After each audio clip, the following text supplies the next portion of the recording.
قد تخفى عليك من الحقائق أضعاف ما تظهر لك، فلا ترتكن إلى ما تراه ولا تستيقن بما تعتقد. كل شيء ترى منه جانبا فيه جوانب أخرى مخفية وأطراف غير مرئية.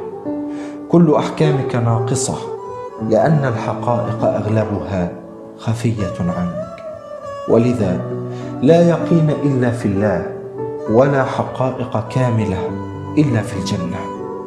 أما نحن أضعف من أن نصير أنفسنا حكاما على الناس. انشغل بنفسك، فرب من تراه عدوا هو أنفع صديق لك، وربما من تراه حبيبا يصيبك الشر منه.